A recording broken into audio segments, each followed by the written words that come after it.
to talk. I mean, I've been toying with standing, and I'm still trying to make a final decision. I think our deadline to stand for police commissioners is tomorrow. The situation, I mean, the situation, as far as I'm concerned, with regard to policing, I don't think it's so much a question of police reform as policing reform, or different approaches to policing. And I'm very concerned. I mean, we wanted to just open the discussion by talking about drugs. The drugs issue is serious down here in Devon and Cornwall. The problem is particularly acute with regard to some of the more extreme drugs like heroin. I think we have in West Cornwall, we have the highest rate of registered heroin users in the UK per capita. That's per capita. So what do we do about this? It's a problem because it's, in actuality, it's not as much of a problem as alcohol abuse down here, but it is a problem nonetheless for us. And I'm a believer in doing an experiment in decriminalization. I believe that we should take an area. I had, even when I stood last time, I stood as an independent last time, and I did say, I don't know how much good it did, but I said that we should decriminalize drugs in one particular area, and I suggested the area of St. Ives, and I told the local papers that I would back that policy. What and it was mildly well received, mostly because I said we would have more intense policing to go with it. So if we did an experiment in decriminalization, we would have zero tolerance policing. I told the people, I had a public meeting on this subject in St. Ives constituency. When I talked about decriminalization, I meant decriminalization of all drugs, not just minor drugs, all drugs, in order to and very much as an experiment, but I felt that it was worth giving it a try and that it might be an answer to the problem. And I said that we would have more intense CCTV. We put money into CCTV in St. Ives if we did an experiment in decriminalization, and that we would have more serious policing, for example, of the pubs. There are problems with the pubs, with tourism after when they close down and people come onto the streets, and then there is violence, or tends to be violence. So that is a concern for the people of St. Ives. So I said, well, we'd give them these little sweeteners as regards decriminalization. I think it is a way forward, or at least it's worth an experiment, because the existing programs have not been satisfactory, in my view.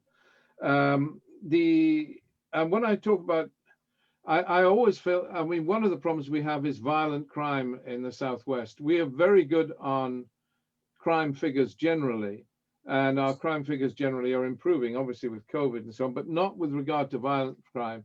Now, a lot of that is family abuse now and this kind of thing. But I have felt that as we come out of lockdown, I always felt that there's a need in high areas of high level of violent crime, and we do have areas, especially with tourism, where our population doubles in the summer.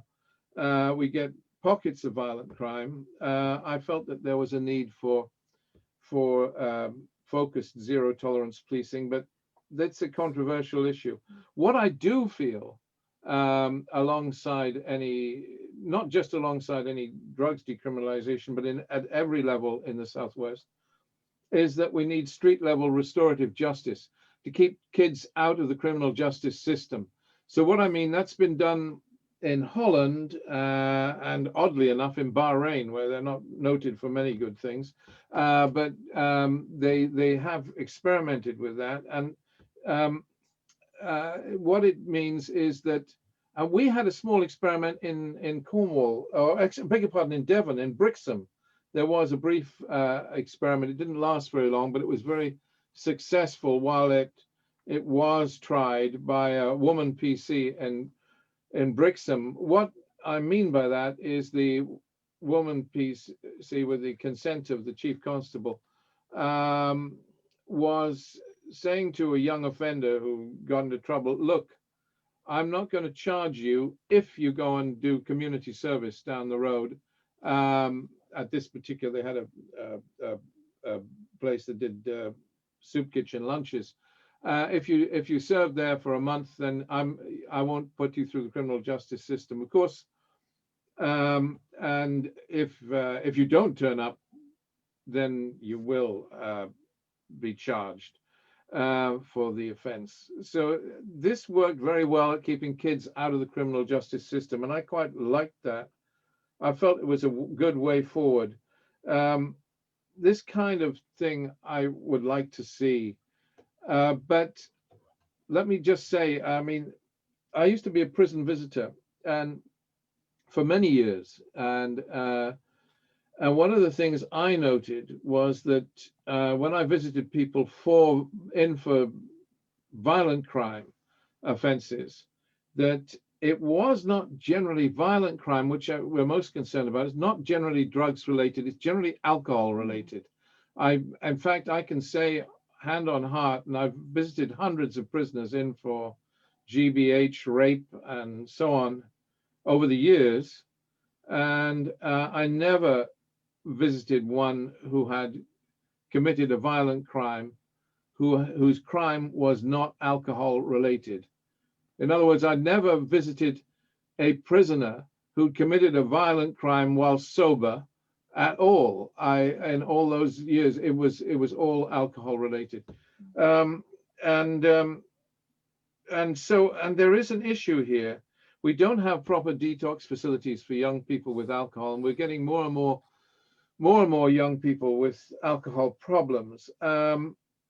And I just feel that we need to think about this very seriously.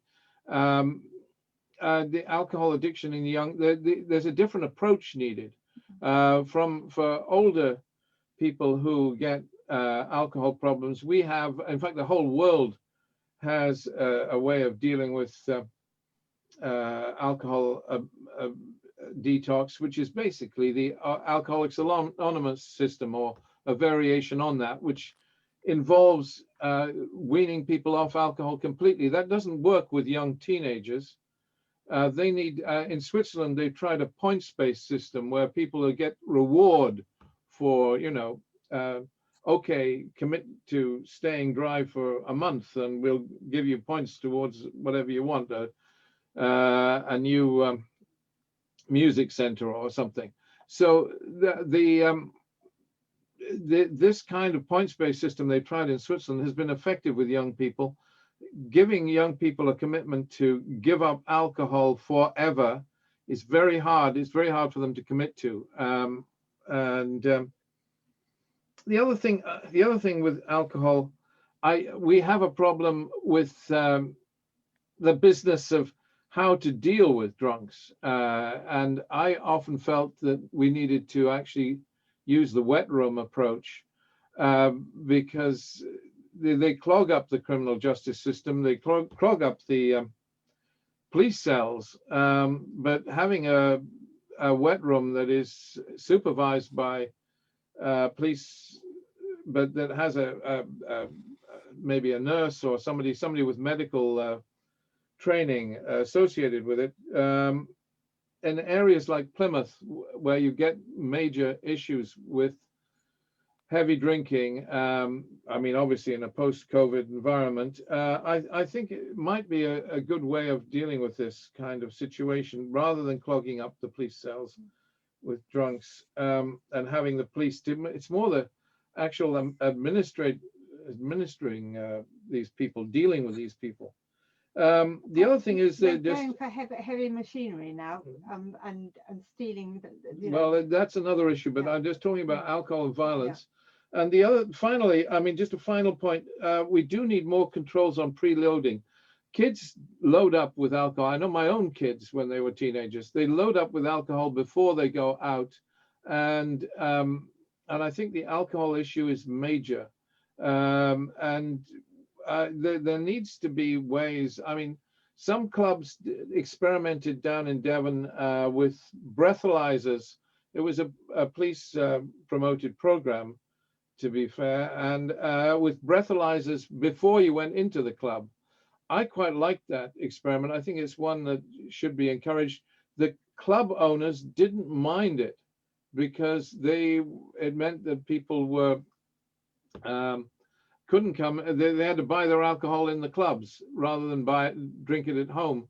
So they were breathalyzed as they went in, and people cooperated on that. I'm mentioning alcohol because I think alcohol is, in a sense, for our part of the world, is a bigger problem than drugs. But I just come back finally to the drugs point, and I will shut up.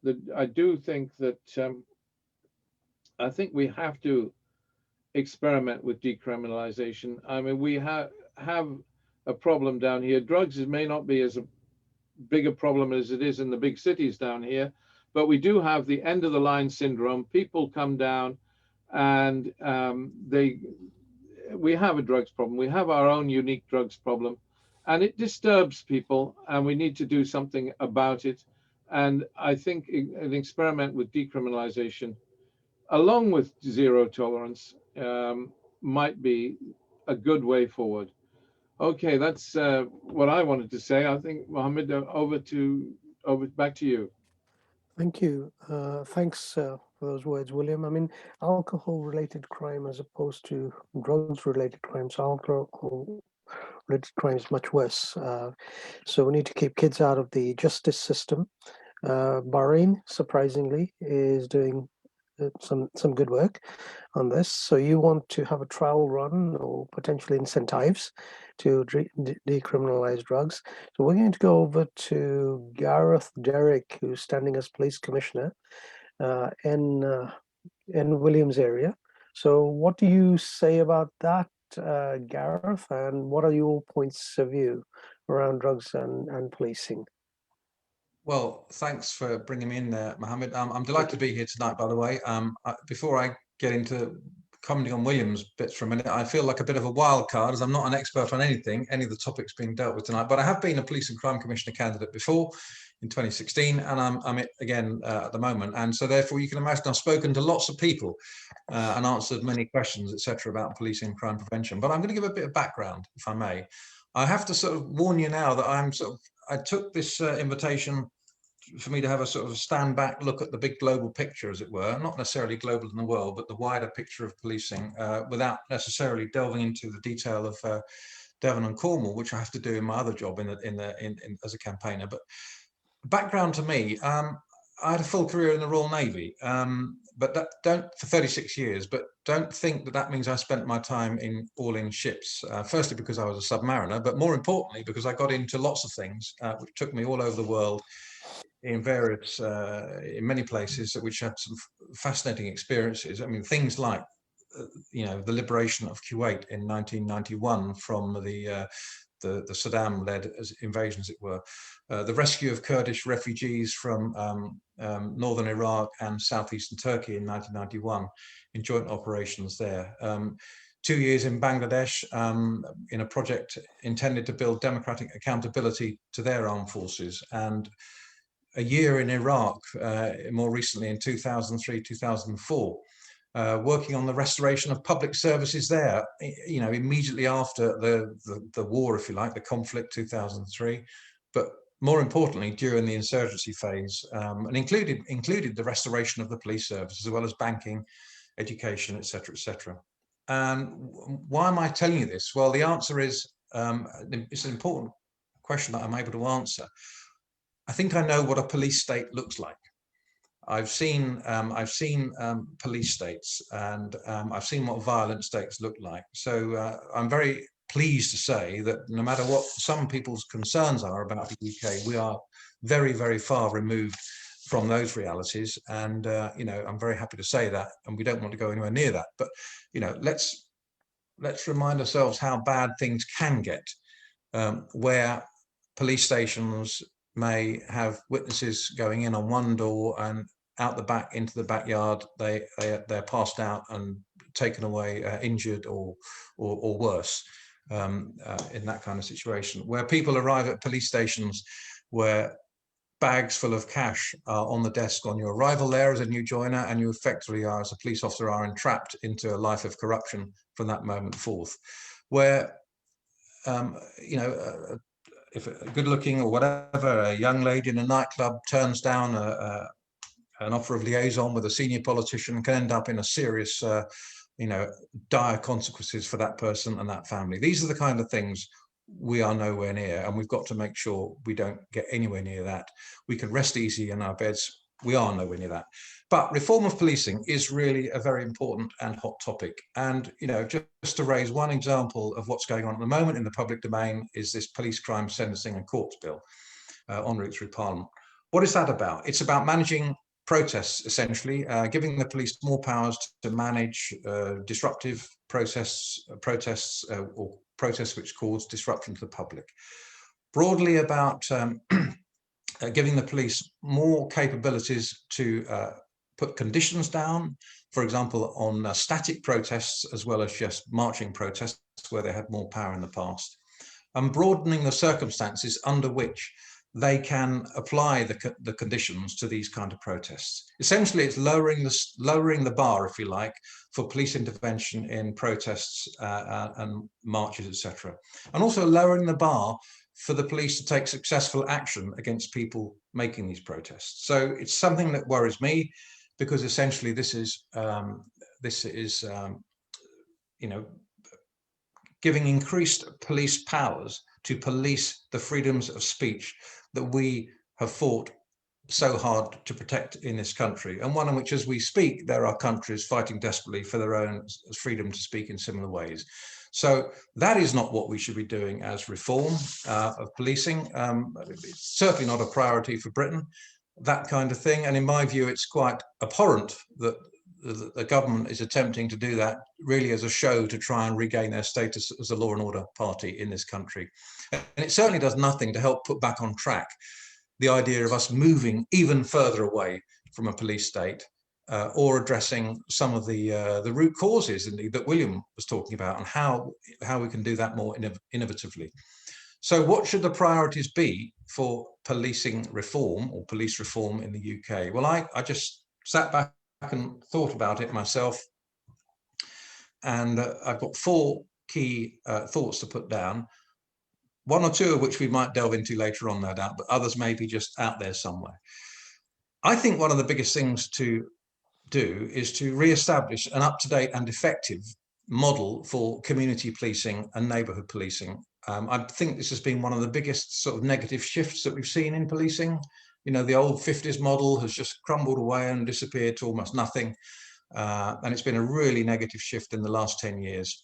So we need to find a way, and I don't know what the answer is yet, to have a policing model for communities and neighbourhoods that reflects the new realities, reflects the new means of communicating that we all use all the time, reflects the way families are shaped today, that identities are shaped today, and different ethnic groups and religions are more a part of our, a variety of everything is part of our life.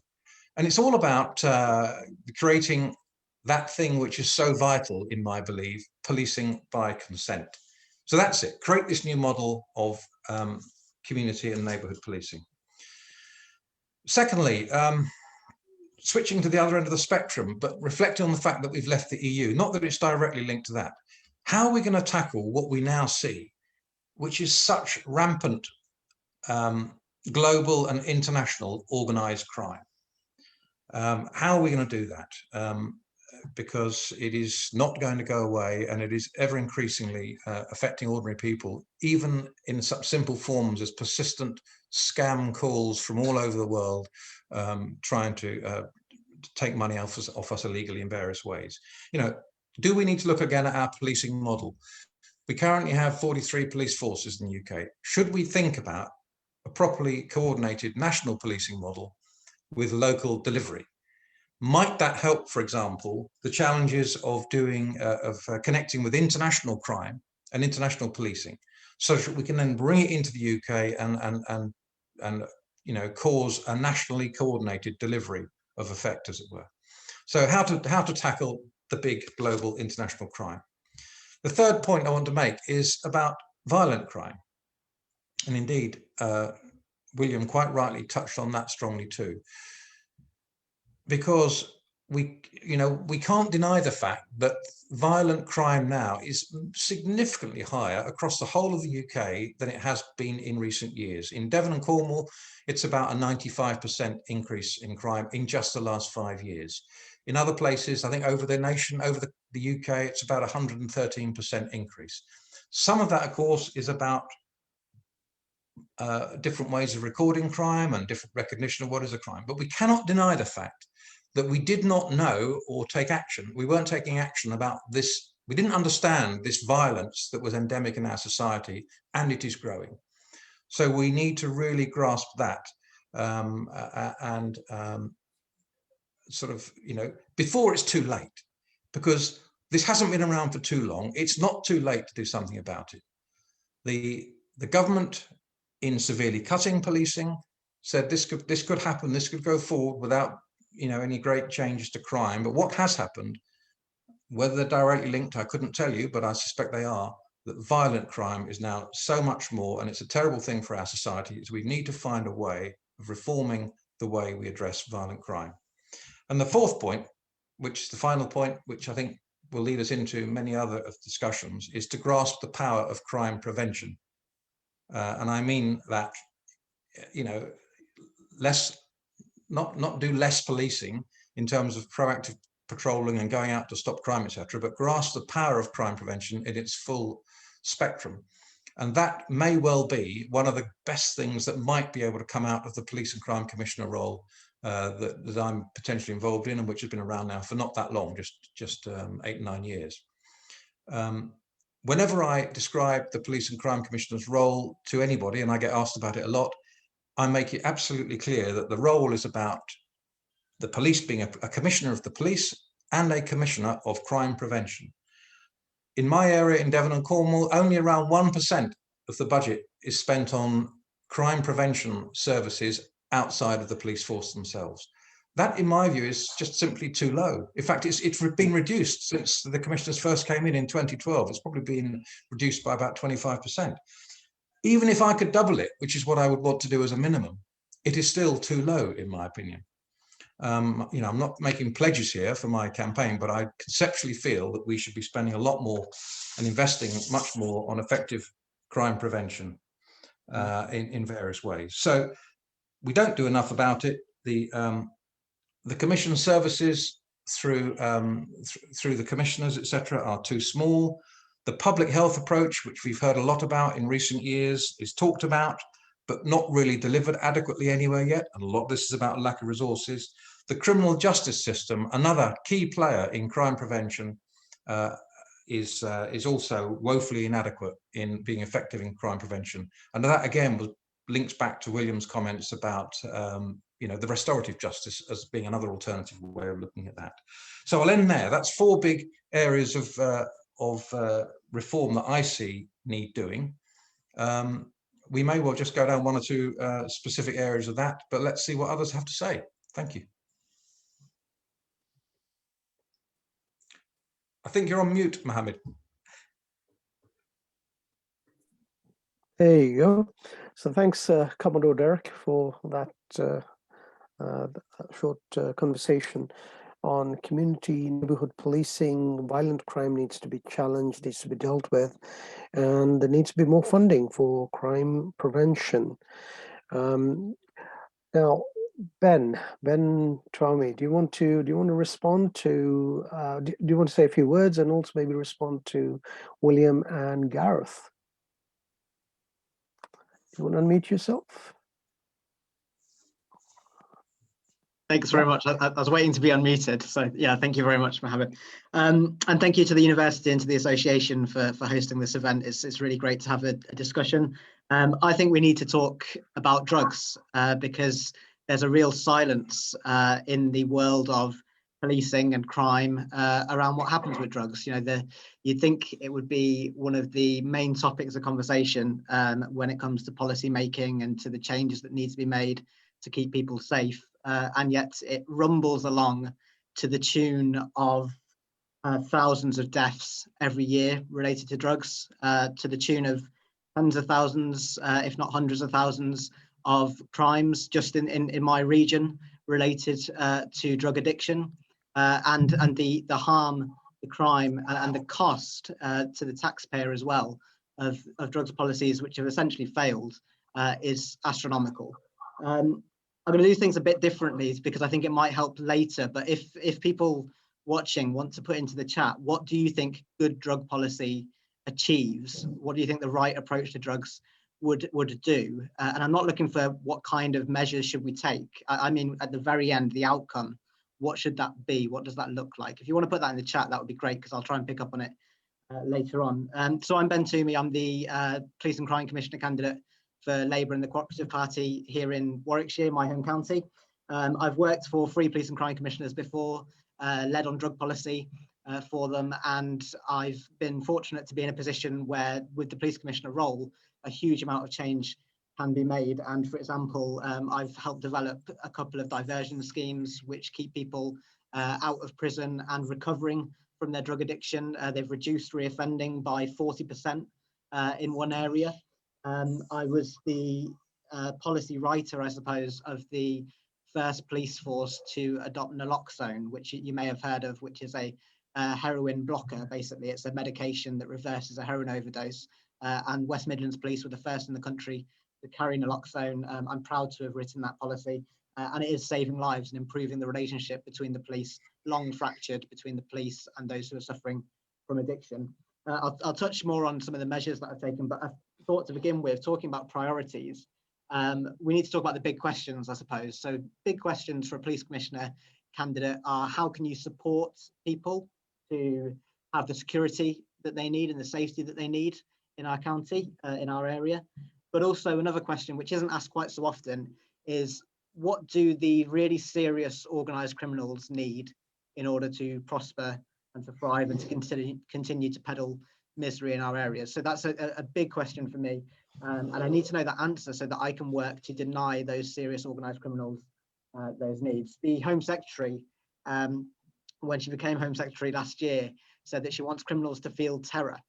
So I'm going to talk you through what an organised criminal needs, in my view, and what my experience over the last 8 years or so has led me to believe what's actually happening on the ground. So some of the people on this call may be business people or aspiring entrepreneurs. You'll know the kind of things you need for a business are a great product.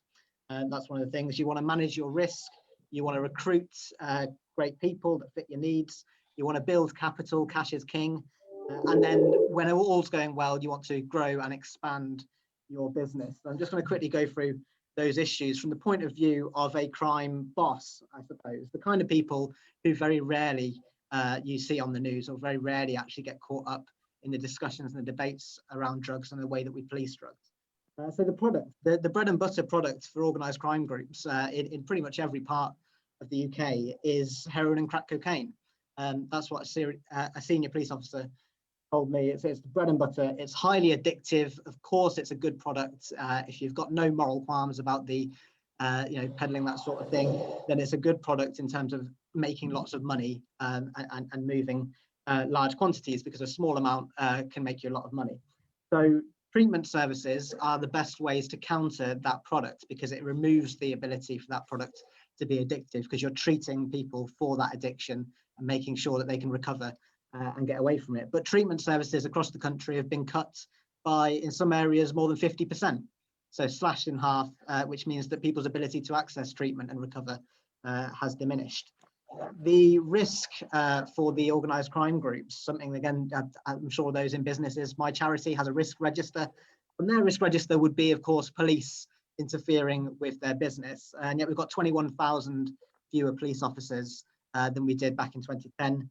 Only 7% of crimes, that's 7% of crimes, are prosecuted in our country. So it makes you wonder, when the Home Secretary says criminals need to feel terror, I'm not sure if they've quite got the message yet.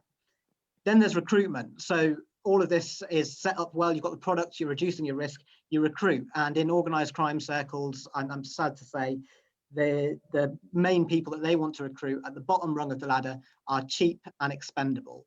Often they're children. I work in my day job as the Director of Policy for a national children's charity where I support children in care. And so These are the kind of children that are being recruited to run drugs lines, county lines, and there's a number of things that make them more vulnerable to that in more recent years. So I'm sure we'll discuss the law later around drugs, but if we just talk about policy decisions and funding decisions in the last 10 years, this is what's happening. So youth service cuts in Warwickshire alone, 9 out of 10 youth clubs have been flogged off or shut down under the Conservative run county council. School exclusions are at record levels, and the Education Secretary just today exposed again his ignorance in how to support young people to fulfill their potential, and said that we need to crack down on misbehaviour because of the pandemic, not recognising, of course, the traumas the pandemic causes to everyone in society, let alone children with developing brains. And then children in care, who I said I work with regularly, they were described by a parliamentary report, a cross-party parliamentary report, as sitting ducks for exploitation. This was just in 2019. And that's the situation around recruitment. So they're seen as sitting ducks, which we see as a negative, but we haven't been able yet to deny the organised criminals that recruiting ground. So then building capital, as I said, cash is king. The police have powers to seize money. They can seize assets, Proceeds of Crime Act, financial investigation, various tools. I've created a team. I co-authored the business case in the West Midlands for a team called Operation Pound, which is former bank professionals and IT workers who basically make it their mission to take money from organised criminals, hit them where it hurts in the pockets, because that's what they're in this for. And then we can feed that money back into some of the things that support people and make them more secure. So like treatment services, like youth services, those things that I said have been cut. But when the cuts came in 2010 and onwards, they still haven't come back. The cuts fell very hard to those so-called back office teams, the desk-based teams, which includes those that were seizing money from organised criminals. And so the amount of money that is taken from organised criminals has reduced over time as well. And finally, with all of this going so well for the most serious criminals, they look to expand. And like any business, they want to grow. And that's where we hear about county lines. If anyone hasn't heard of it on this call, it's basically the system by which organised criminals groom young people, exploit young people, and send them off into more rural areas, usually from the cities, where they clash with rival gangs in towns or even in villages when they're trying to sell their drugs in those areas. So they're basically expanding their empire. And what they've done with those recruits that I mentioned is weaponize them. So they give them knives, and we've got record levels of knife crime as well as they clash over territory. And all of this, as you can see, is all the things that an organised criminal would need in order to do well, and they haven't been denied that. So what I'd like to discuss in this conversation is how do we better deny criminals? I've got a number of ideas myself. I can see people are commenting now. We'll get into the questions, I think, about what people want to see achieved from drug policy. But at the moment, all we've got, despite the showboating of the government about making criminals feel terror, despite that, all we've got is millions of pounds shoveled into a shredder every year with no meaningful outcomes. We've got school children made into criminals, and we've got organised criminals made into millionaires. That's the policy that we currently have. And unless we start to change things quickly and sensibly and start to talk about these things with the community honestly, then things will only keep getting worse. Thank you. Thanks, Ben. Thank you for that. What I liked about some of the comments you've said there is to look at this from the point of view of the crime boss, the crime bosses, and looking at things from their point of view. We should stop playing their game, basically, stop empowering them. Now, going over to Neil Woods, who's a former anti-drug squad officer, and we're going to have Neil speak. Let me unmute. Are you unmuted, Neil? Yep, there you go. So Neil Woods, do you want to introduce yourself, Neil, first of all? Yes, thanks for hosting this, Mohammed, and thank you to the University of Birmingham as well. I'm a former police officer, former undercover police officer, so my day-to-day job was catching drug dealers. That was how I used to make my living. Now I'm on the board for an international organisation called the Law Enforcement Action Partnership.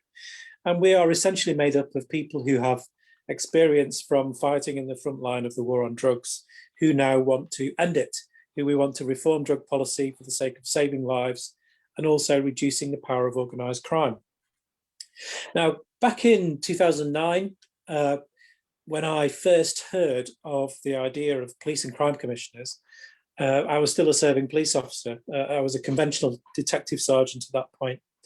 And I was rather horrified, if I'm honest. I thought it was a terrible idea, because for me, the idea of bringing more politics into policing just seemed rather backward, and I wasn't very happy about it at all. But now in my second life as a drug policy activist, I celebrate the post because what the post of Police and Crime Commissioner has allowed is innovation. It has allowed inventive policy. And in fact, the UK is now substantially better off in terms of the wider drug policy debate because of the existence of the Police and Crime Commissioners. Because whereas central politics, Westminster, is way behind many countries around the world, the Police and Crime Commissioners have been able to innovate some incredibly successful policies and reduce crime by tackling drugs in their local area.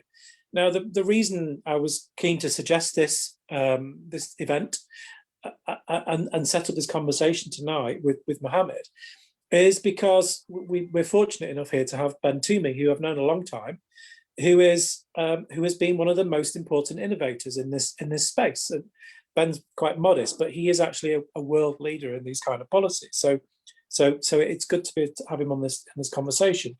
Now, what I mean by those innovations are, well, local police can decide to use discretion.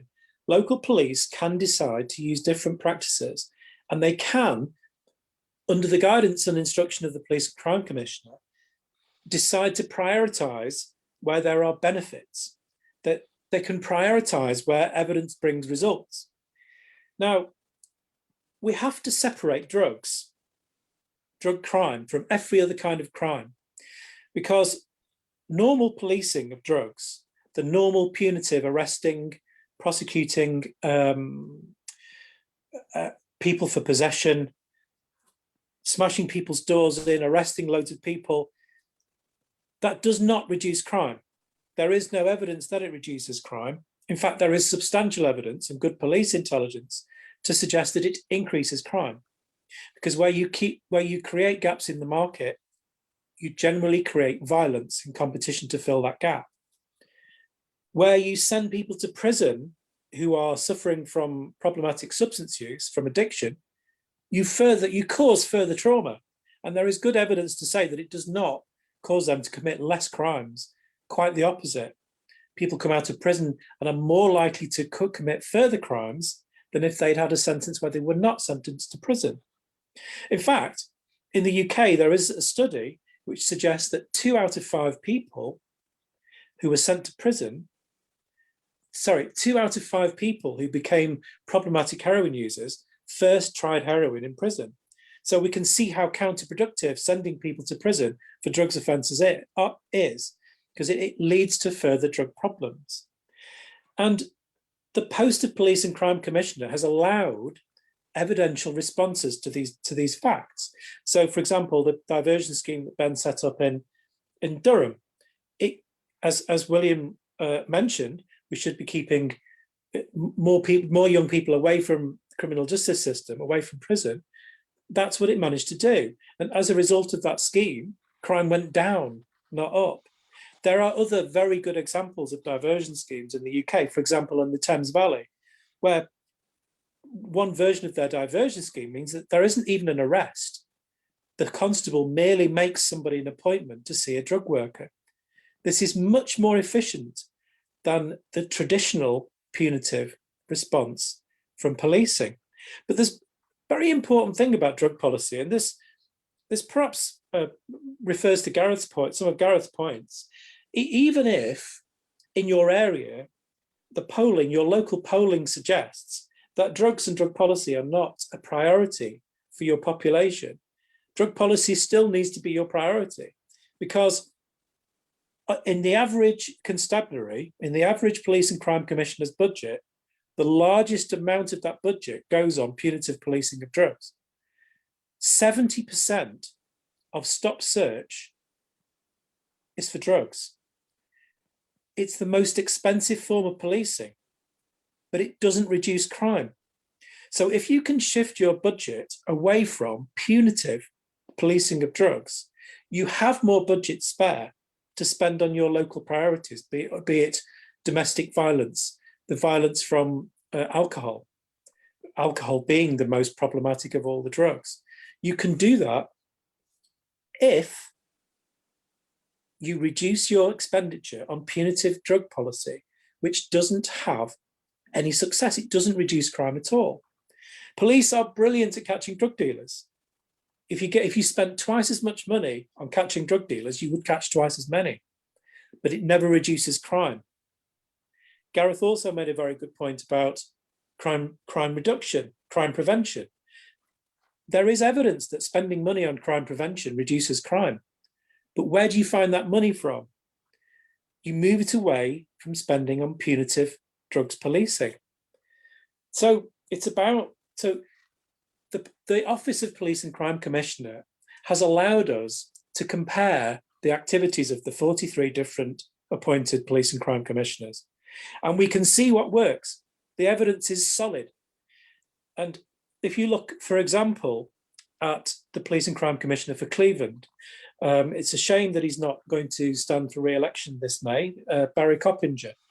Barry Coppinger used some of his money, some of his budget for his policing on providing heroin prescriptions, providing medical grade heroin prescribing for the most problematic heroin consumers in the town of Middlesbrough in his area. He used police money for that, for a medical intervention. And as a result of doing that, crime dropped dramatically, very dramatically. And it's only so far a very small trial. Now, we know that evidence works, but that is very clear evidence.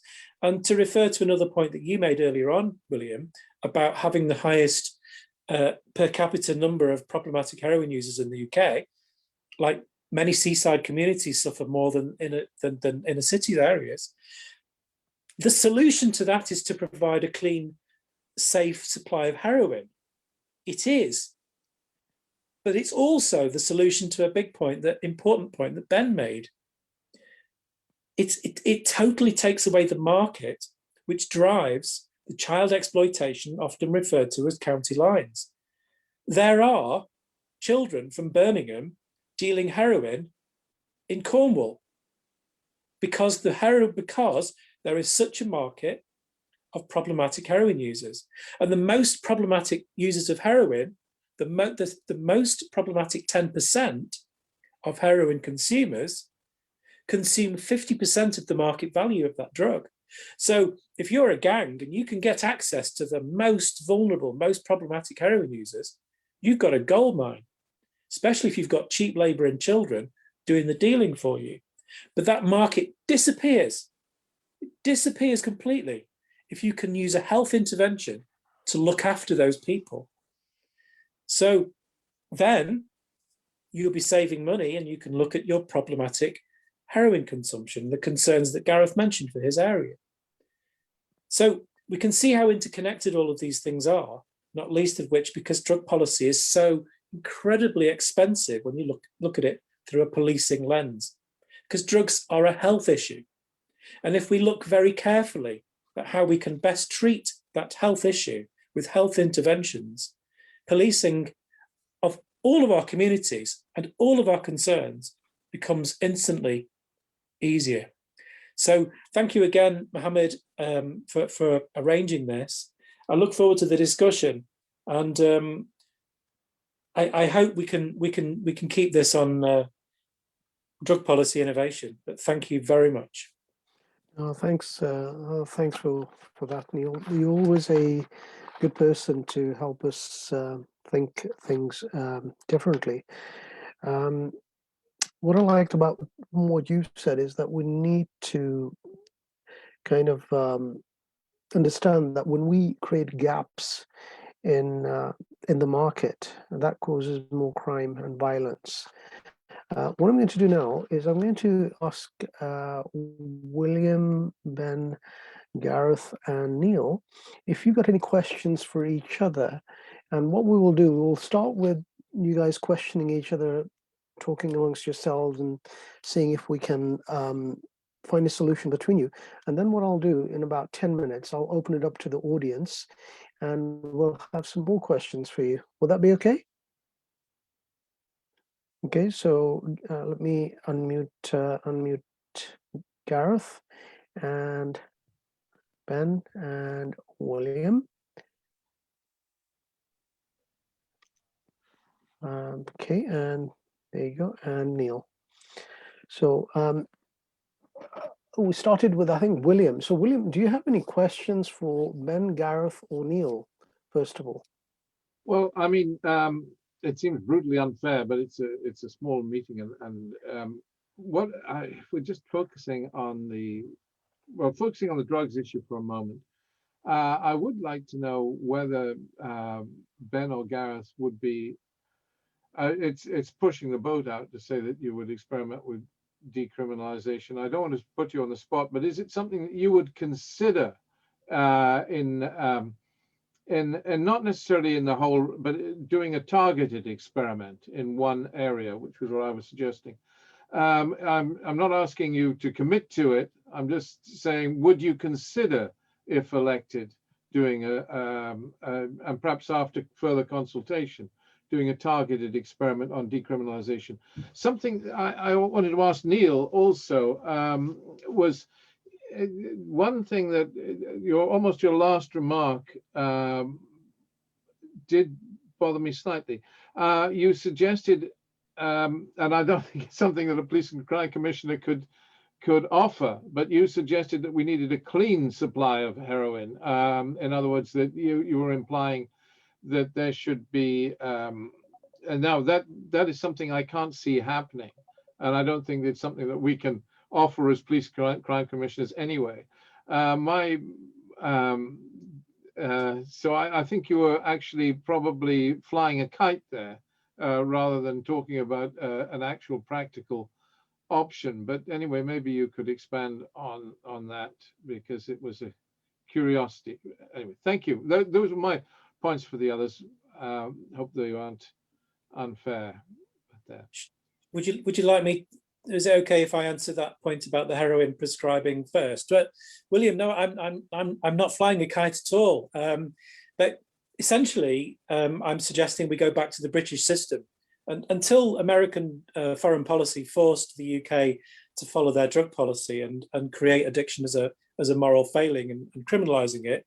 We didn't used to be so harsh in the UK up until the end of the 1960s. If you had a problem with heroin, you got prescribed heroin by the doctor. And as a result of that policy, we didn't have a heroin problem. At the end of that prescribing, in the end of the 1960s, there were only 1,046 heroin consumers in the UK. In less than 20 years after ending that practice, there were 300,000. There's a very clear cause and effect there. As soon as the heroin market was given to organised crime, that's when the problem began. And that's the problem we're still stuck with now. But there are policy changes happening where we're slowly edging back towards the British system. And one perfect example of where it works is in Switzerland. They started widely prescribing heroin to anyone who had a problem with heroin in 1994. And interestingly, the Swiss government used entirely British evidence to inform their policy. And yet we're still lagging behind in the UK. I say we're lagging behind, but it's actually starting to creep back. So when I said that the Police and Crime Commissioner for Cleveland, Barry Coppinger, has used some of his policing money to prescribe heroin, what I'm stating is fact. He got together as a partner with a local drug service provider called Foundations, and he actually used some policing money to go into to make that work. And the people that were prescribed the heroin are the most problematic users, and the drop in crime as a result of doing that is astonishing. It's incredible that we've got some of the most problematic causes of crime in communities are suddenly not committing any crime anymore at all. And even better than that, they're all alive. They're not part of the horrific overdose figures because they've been kept alive by care, being given a clean supply, and their health is dramatically improved because they're not getting filthy adulterated heroin from gangsters. They're getting a clean supply from people who care for them, and this is the way that we should go with drug policy. Not only is it the best way of keeping people alive and safe, it dramatically reduces crime. In Switzerland, their burglaries dropped by 50% in just 3 years. 50%. That's just unheard of in any other kind of policy regime. It's nothing you could do in terms of public policy has had that kind of dramatic effect. So it sounds like a magic bullet, but because it is that dramatic. And the county lines drug dealing, 80% of county lines drug dealing is about heroin. So if you take that market away from gangsters by going medical and providing it with a doctor, you are literally taking away the incentive to enslave and damage these children. So no, I wasn't flying a kite, and this is a genuine policy which is also starting up in Scotland. I believe Ben's was behind trying to get it up and running in Birmingham. So I would implore everybody to support any moves to do that in Devon and Cornwall and Warwickshire. Thank you. Can I come in now, Mohammed?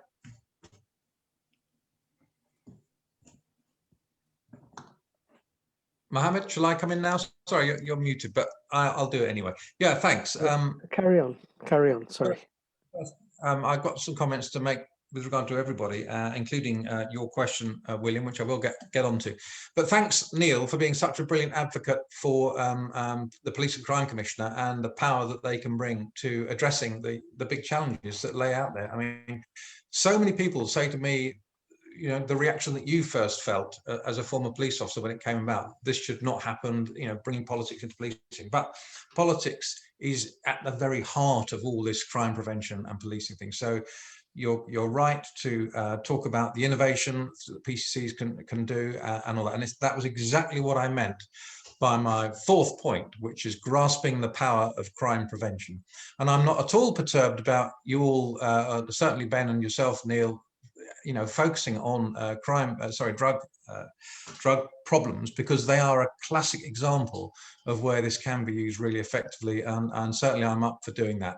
But there are other challenges out there, of course. You may well strongly argue, and indeed I think you have done, that many more of the other ills we are facing are linked and related to drug concerns, and I do get that too. But there are other stuff out there. Violence, of course, is one of them. You mentioned the incredible shift of burglary reduction by 50% or whatever it was in the Netherlands, but you know, I'm going to just remind ourselves of that terrible figure of a 100% increase in recorded violent crime in recent years. Is a tremendously awful thing that we've got to start focusing on too.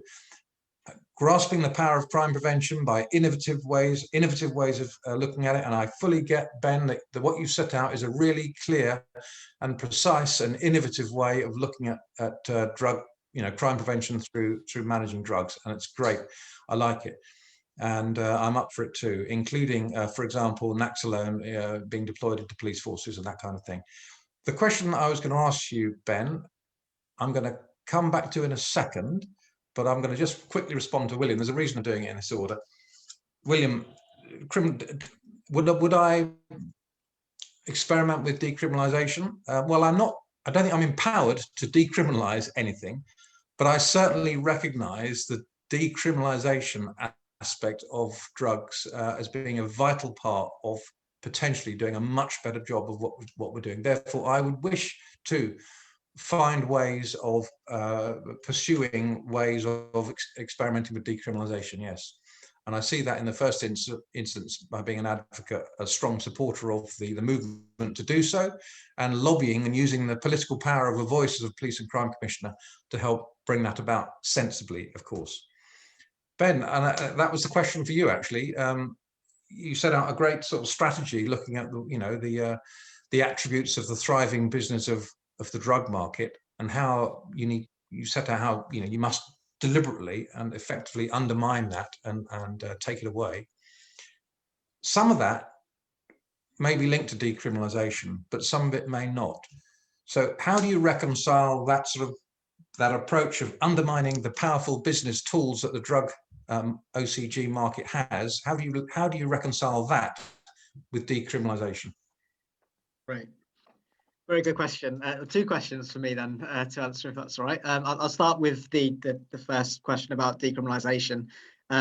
Gareth summed it up really. It's not within the gift of the police commissioner to decriminalise, and within that, my career so far has very much focused on what can be done within the law, and a huge amount of, as I demonstrated in my speech, a huge amount of harm can come within the law, and yet you can still make positive progress by changing policies without having to rely on ministers who have sat idle with this issue for the last 50 years to change their mind. So I've been really committed to doing that.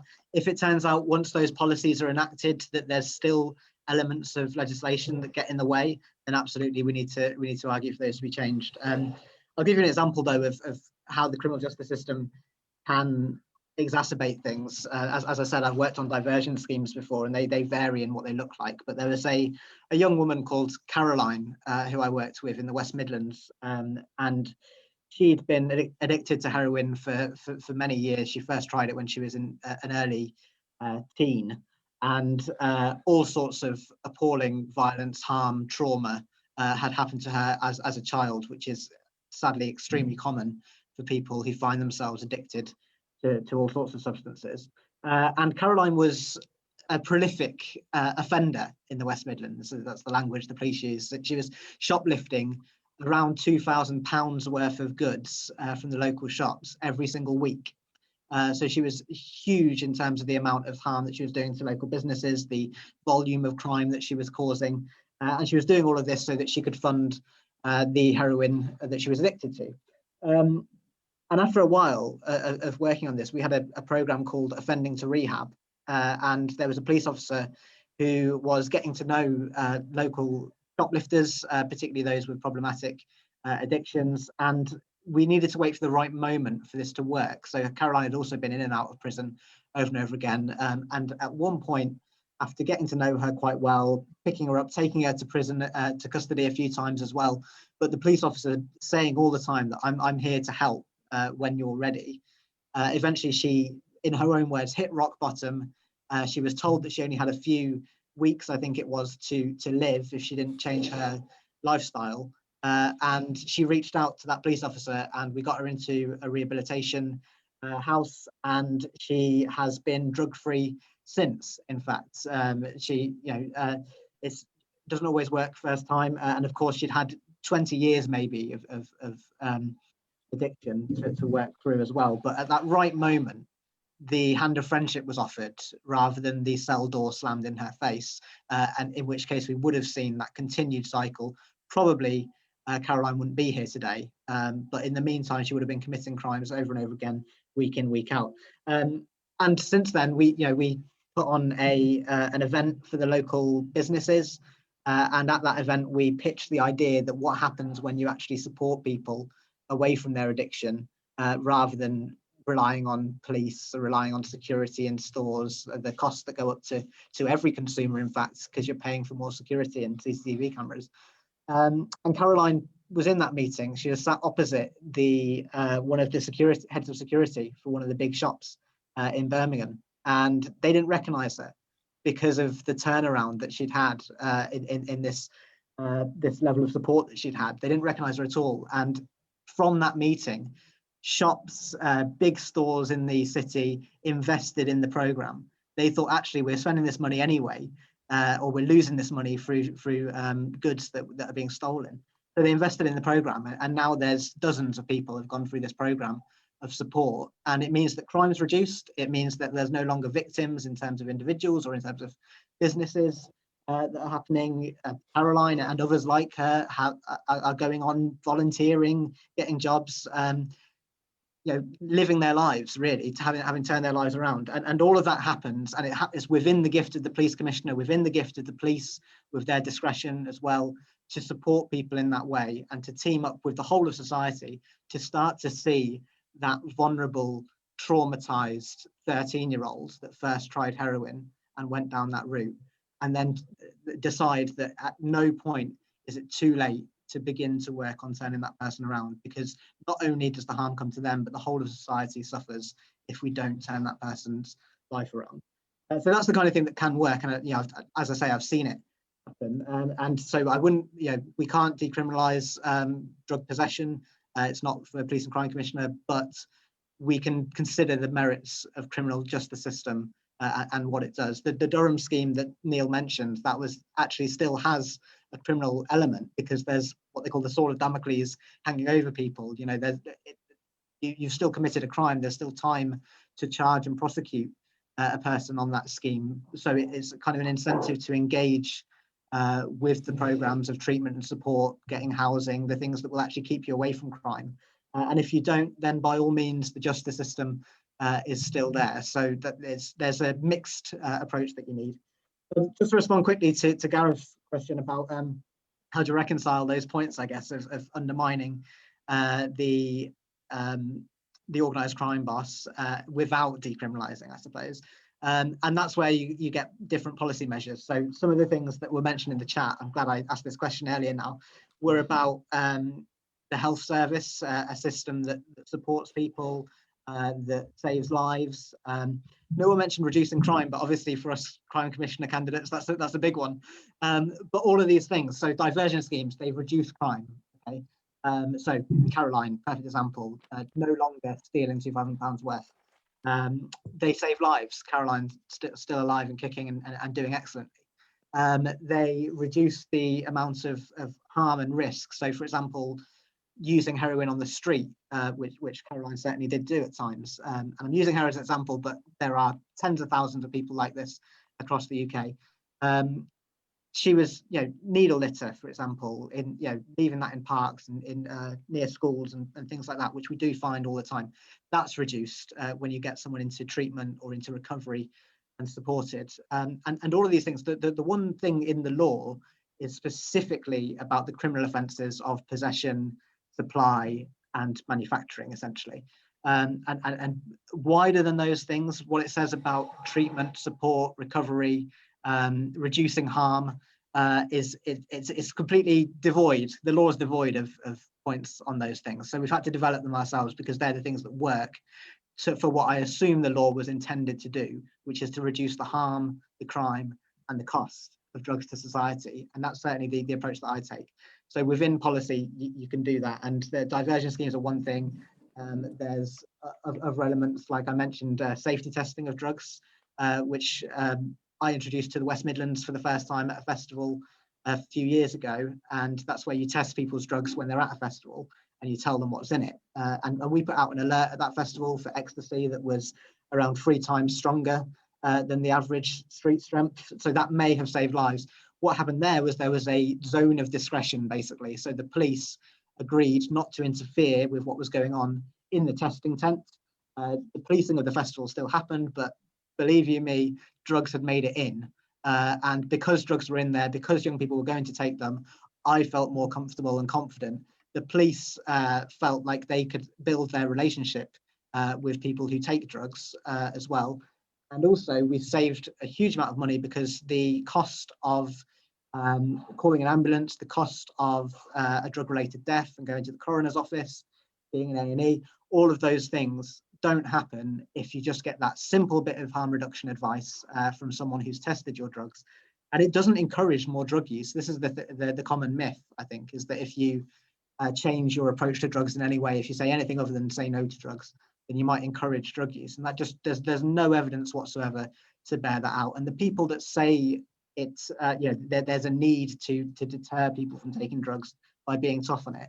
If you think about the politicians who are in power at the moment, particularly the Prime Minister, for example, and you think about the drug use that they've had growing up, then absolutely they were not deterred. And it strikes me as plain hypocrisy that they believe other people, particularly those who are self-medicating for past traumas, are going to be deterred by the thing that did not stop them when they were younger.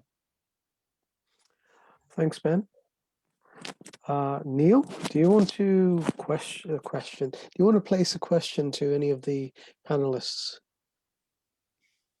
I think I'll pass on that, if you don't mind, Mohammed. I think I'd rather look forward to see what questions other people have got. It's much more interesting than my thoughts. William, hold on. Let's quickly unmute William. William, Thank you. Yeah, I just wanted to come back on the point from Ben and Gareth about decriminalization. I had extensive conversations with the police and extensive conversations with the chief constable on this policy. I'm sorry, our chief constable in Devon and Cornwall, that is, and who will be, assuming Gareth is elected, he'll be the same guy unless Gareth chooses to change him. And he's and with his team, not just with him, on the issue. And so none of what I'm suggesting had not been cleared with the police, and they were quite happy to deliver the policy I'm suggesting in Devon and Cornwall. So and specifically with regard to the area I was suggesting at St Ives. Now, there's a difference between legalization and decriminalization, and perhaps Neil will be aware of this.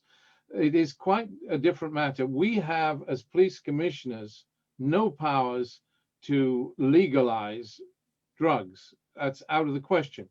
Nor do we, without the cooperation of the chief constable, have the power to decriminalize drugs in any specific area. But if the chief constable is on board, and it's his call, that if the chief constable is on board, and in Devon and Cornwall the chief constable is, you can, in cooperation with the chief constable, deliver extra CCTV in an area and deliver an additional policeman, or, I mean, we were talking about, actually, when I said increased policing, we were going to increase the policing by 1 in St Ives, but it wasn't exactly remarkable, but it was a little bit. And we were going to add a couple of CCTV cameras. And yes, the chief constable agreed that he would deliver an experiment in decriminalization in St Ives. So it was what I'm not talking about legalization. Just make this very clear.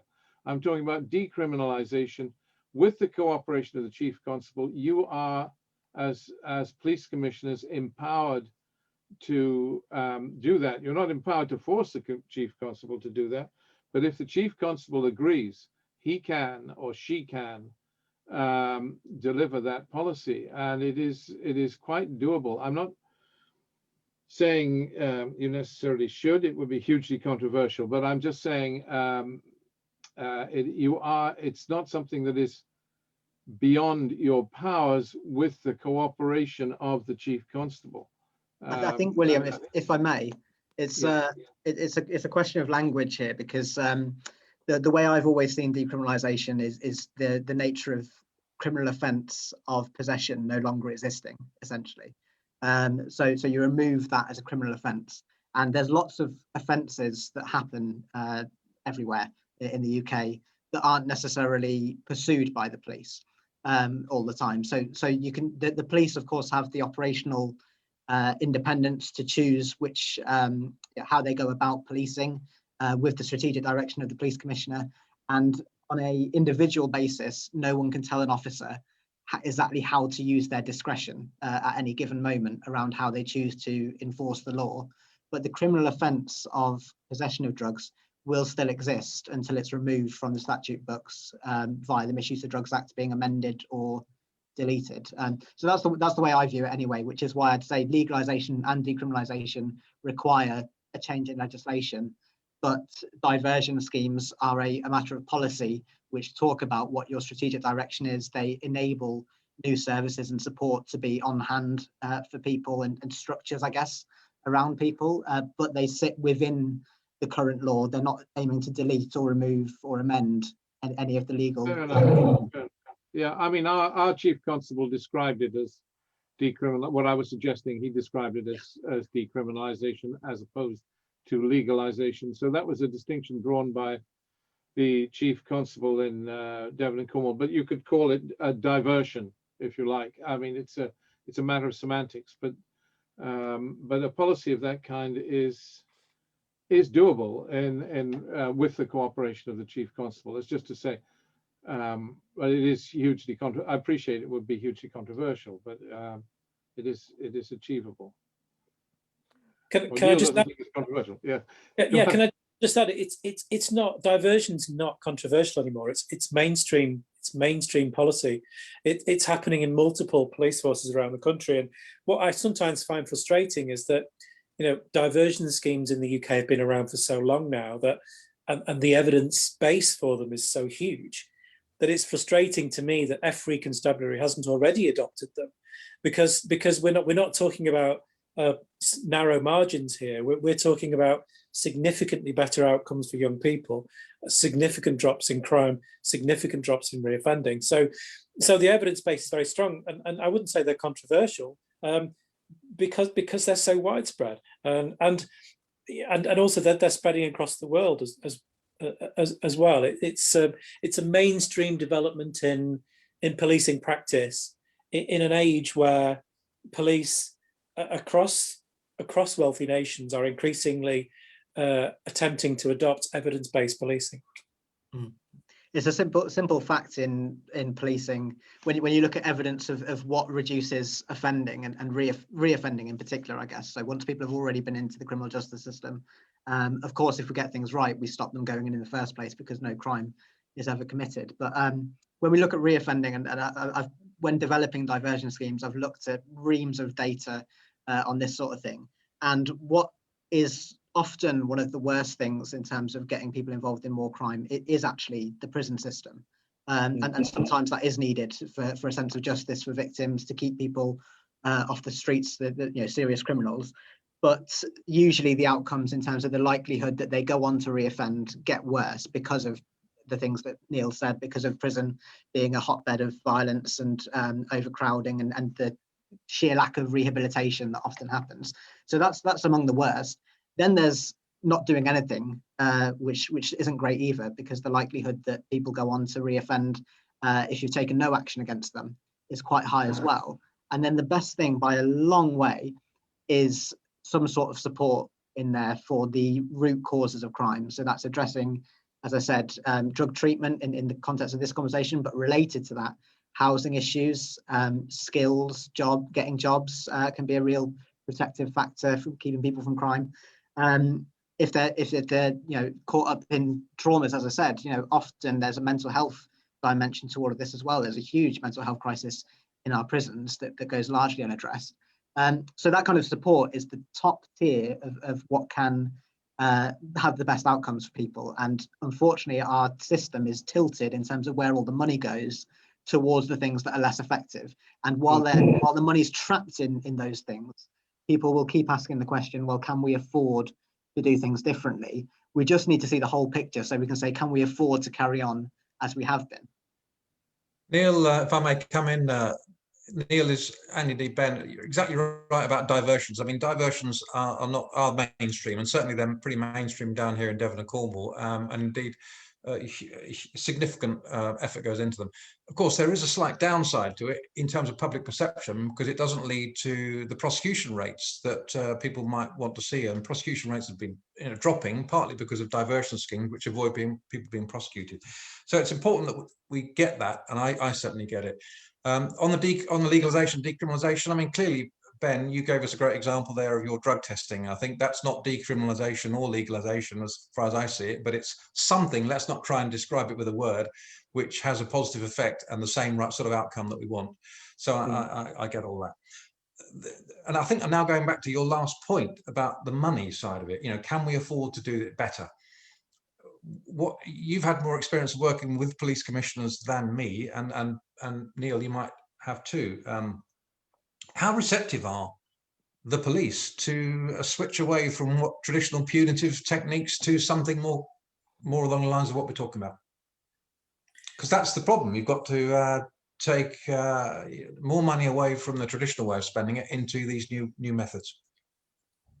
Yeah, would you like me to answer that first, Ben? Well, I spend almost every day speaking to police all over the world. I'm you know, obsessed with drug policy. I'm a single issue campaigner, so I speak to a lot of police, and whether it's police officers who have adapted to their diversion scheme in the Thames Valley in the UK, or whether it's police officers in British Columbia, where they've used diversion schemes or more progressive approaches to drugs.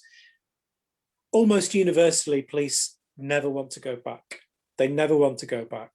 Police officers do not enjoy the revolving door of traumatized, vulnerable people going through the cells, going to prison for a few weeks, coming out again and committing more crimes. Police officers, they can see the harms of the current system, and they can see the benefits of a better way of doing things. And you know, police officers don't like wasting their time. They don't like getting stuck doing a job where they know there's going to be no benefit from it. They want to be out there looking after domestic violence victims. They want to be out there investigating crimes where they know they've got a chance of reducing crime as a result of catching a suspect. And police know that if you put time into drug policy, you're not reducing crime.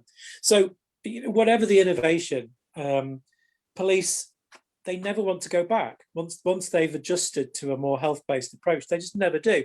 And an extreme example, or a very good example of that, is just a few months ago, the Association of the Chief of Police of Canada, that's all of the police chiefs in Canada, came together and lobbied the government publicly stated they asked the government to decriminalize all drug possession. Now, this is the police chiefs got together, and they were unanimous on this. I know this because I've spoken to some of them, and they very publicly called on the government to decriminalize drugs. And the reason they did that is because for the last 2 decades, it's been the police that have borne the brunt of dealing with the drug deaths, informing families where vulnerable people have died, and the police have been trying to deal with this, and they've adapted to harm reduction. And so much so that it's now police leading the cry. They're ahead of politics there. And I think in the UK, police are beginning to be ahead of the politics here as well. But just to add to that, a little comment, I'm sorry, Ben wants to come in, but I'll be very brief. Gareth, our own chief constable, was almost up for anything.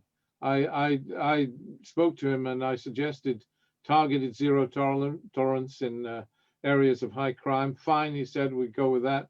If we wanted to divert attention, I suggested we would on wildlife crime, or what was it on the? I suggested the enforcement of the hunting bill. You might not like that, but I suggested that he's fine for that. He's up for almost anything. Our chief constable. He was up for street level delivered restorative justice or whatever. So you've got a very willing man serving down with us in that regard, and you know, it's a question of what policies you would like if elected. It really is. It is pretty much. Thanks, William, and great to hear that. And indeed, thanks for your comments, Neil, too, about the fact that police can lead the way, as it were, on this. And you know, which brings us to the thorny issue: if it's politics that's the problem, that's a problem, isn't it? Because you know, it clearly is. It's going to be interesting for any of us that enter into this world of police commissionerhood in the near future. I'm looking forward to questions else out there if there are any. So Yeah, can I just quickly make the point about I mean, I'm going to mention naloxone again, but it's a perfect example in my view around policing and the way policing's done, because there has been in the papers across the country some suggestion from various police federation representatives that this is overextending the role of the police for police to carry naloxone, the heroin reversing medication, and that's when we introduced it in the West Midlands. As I say, we were the first in the country.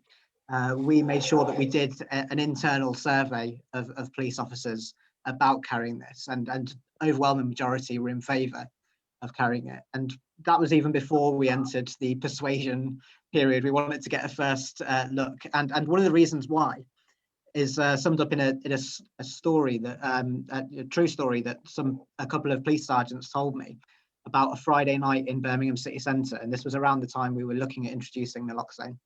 They were on the beat on a Friday night in the city centre, where all the clubs are, particularly probably the busiest time for the police in the area, and they're policing violence in the street. They're policing assaults, spiking drinks, all of that stuff.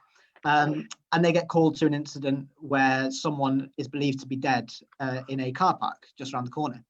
So they go there, and as is fairly typical, the police are the first to arrive on the scene. So the ambulance is on the way, but the police are the first to arrive.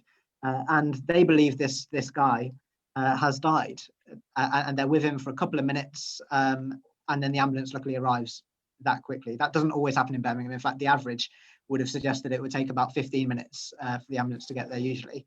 The paramedics jump out, they give a couple of hits of naloxone to this man, and then the police described it to me as a miracle before their eyes. He comes back from the dead and gets up and is joking around with them, and he's fine, absolutely fine. And then he jumps in the ambulance, goes to get some treatment at the hospital.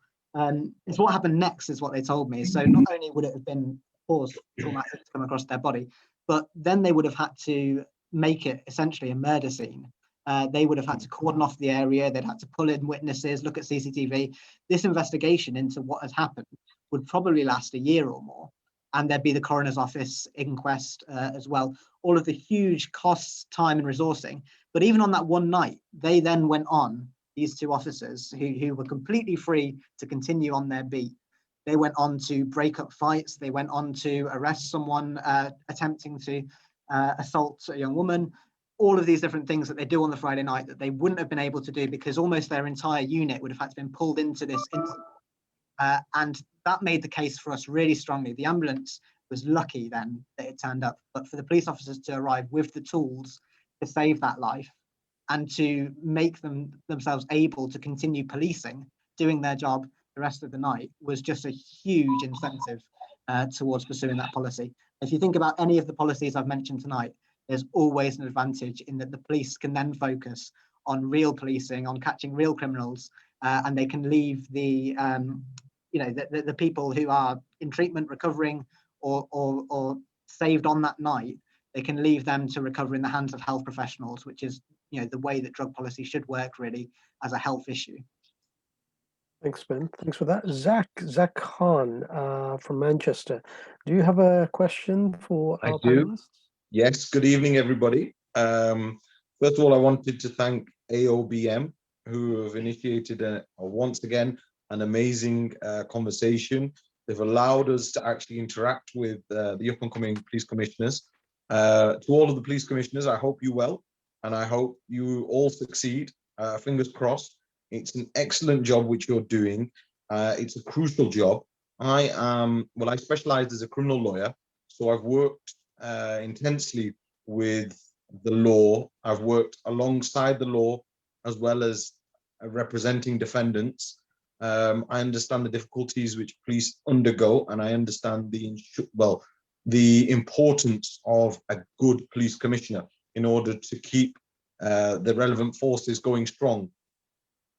What I would like to say is, first of all, I have a very good friend of mine who unfortunately passed away, a serving detective constable in Manchester, who passed away at the age of 42 in GMP in Manchester last week. He underwent his test, I believe, a police fitness test, came back home and unfortunately just passed away and it was completely out of the blue, a fit and healthy individual. So it just once again ensures that the importance of how we respect our police officers. So the long story short, what I would say is it possible that we can continue having these honest conversations with regards to police reforms once you, fingers crossed, all become police commissioners? So that question goes out to all of the prospective police commissioners, and how we can continue with this interaction with individuals along in the community. I'll jump in straight away if I can to answer you, Zach, first. Yeah, first I want to echo the thanks for the AOBM, Association of British Muslims. It's been great for you to have invited me along. And certainly, yes, I would like to carry on a discussion. I mean, one of the great things that I think is out there for the PCC is to grasp the big, and I'm using the word not party political, the big political challenges that are holding back policing and crime prevention in being more effective. That's what we're all about. We need to innovate and think outside the box and do that. And if we can do that, then we'll bring real value to that role. And sadly, at the moment, it's not being achieved. Certainly not where I am anyway. Thanks, Zach, for that comment. And yes, I want to do that. Thanks for that, Gareth. But remember, it's not just Association of British Muslims, Zach. Our friends from the Next Century Foundation, they've been helping us very quietly and very much in the background. Peter Danheis, do you want to? Oh, let me just unmute you. Sorry, let's. There you go. If you press mute. Peter, do you want to press unmute? Can you hear me? Absolutely. Thank you for a very high-level conversation. I'm very, very buoyed up by what so many people have said. The days of experiments are over, I suspect, with respect. They started with prohibition in 1920, whatever it was, 26, which proved a disaster. And we haven't been very successful since in any country. Portugal has shown the way, and there are many other countries, including New York now, which is beginning to show the way. I'm disappointed that our mayor, Sadiq Khan, who wants a commission, for heaven's sake, to discuss the possibility of decriminalizing Class B drugs. Keir Starmer has already said he is not interested in any liberalization of drug policy. And therefore we're up against a huge political barrier. And I'm very, very heartened by what I've heard today. I wonder whether the police commissioners, whether the commissioners could work with the APC to develop a national view on the subject, as well as the police commissioners themselves. We've got a political problem, and I suggest that that is what we should be discussing, not whether it's a good idea or not, because so many people have gone that way. It's a route that we've traveled. Thank you. Fantastic. Anyone wants to come back on those brilliant comments by Peter? Because Sadiq Khan did promise drug reform, and I believe Keir Starmer, before he became Labour leader, he was quite, he had some interesting comments around policing and drugs reform. Yes. And now things are kind of different. Thank you, Peter. And it's both parties as well. It's not just both the main parties have this. I think the Liberal Democrats have a more sort of liberal view, but then again, you know, except for being in coalition, they've never been in government, have they? So we have this problem that is in the political system. And even though there have been loads of examples of approaching things differently, which prove the case that existing policies are not effective and are actually creating problems. They're not only just not solving problems, they're creating problems. And making things a lot more expensive for all the authorities and for companies and for people's lives. in so many different ways. So, I mean, I do find it remarkable how come this doesn't feed back to them. And that, you know, as Mohammed mentioned, you do find people that before they become leaders of political parties, they often talk much more sort of openly, and yes, we will consider these things and try to put something in place that's better. And then as soon as they become the leader of the party, they suddenly want to be this hardline Judge Dredd kind of leader. You know, what are they trying to prove? And especially when, as Ben pointed out, you know, a number of them have colourful pasts. You know, so it's remarkable. Would you like me to answer this with a sort Absolutely. of?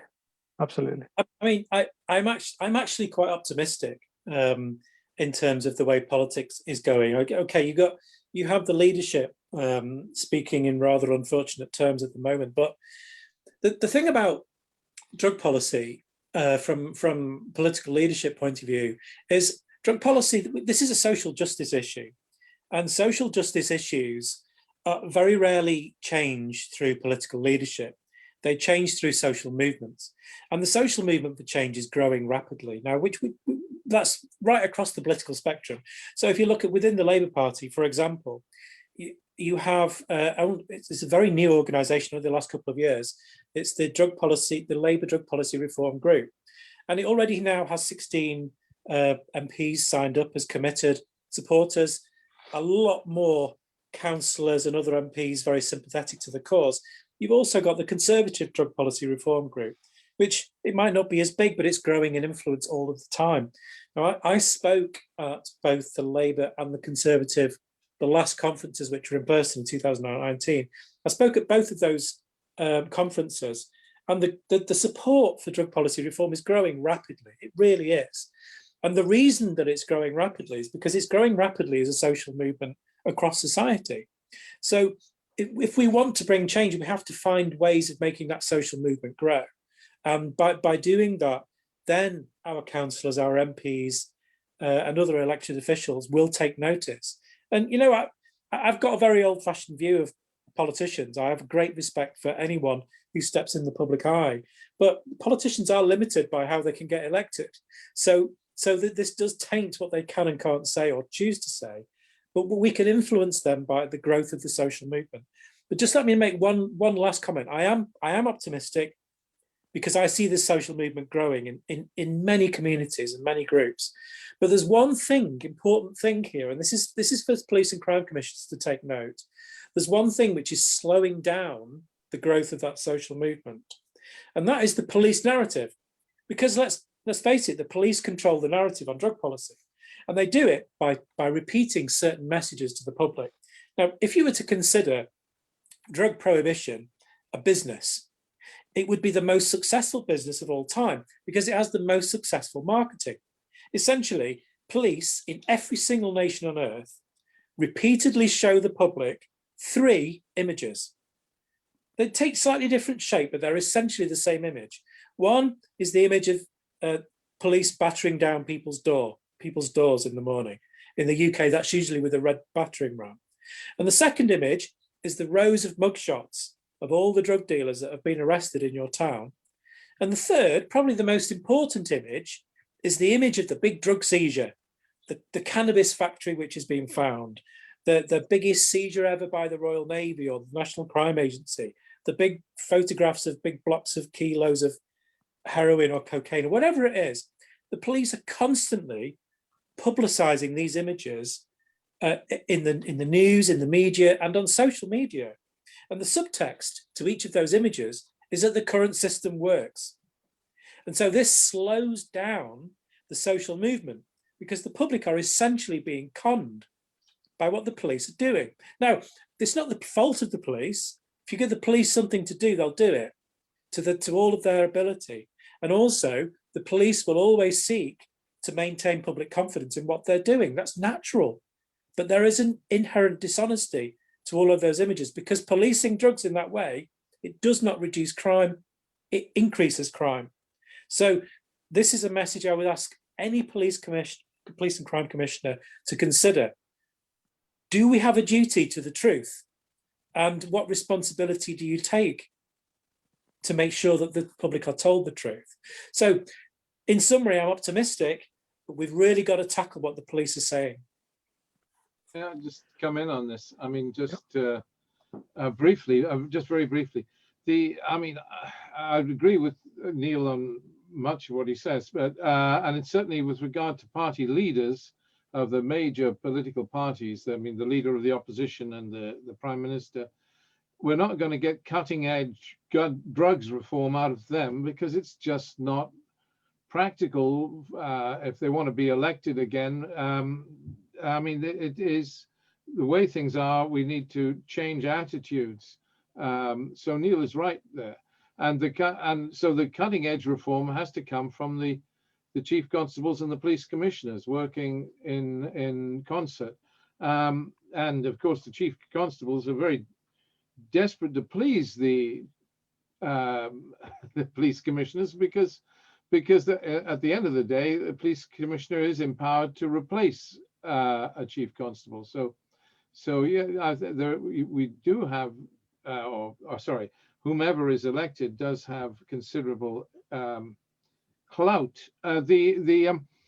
Just to say, so I do think it's down to, it is down, still down to the leaders with the police commissioners to be cutting edge on this. And then the politicians will follow. I mean, police commissioners are politicians, but I don't think of it as a political job. I think of it more as a caring, well, all politics is caring, but it is a job where your responsibility is rather different from a mainstream politician.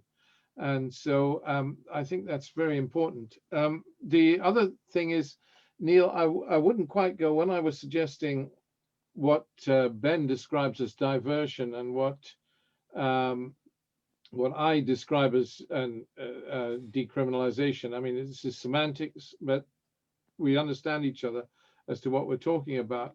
I wouldn't go as far as to say that I was going to suggest that we should decriminalize drug dealing.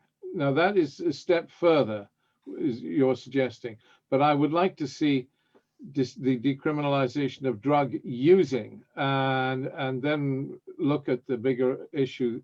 You're suggesting, I think, a step rather further than even I, and I'm possibly the most radical one here other than yourself, even I would advocate, but so that's a difference there.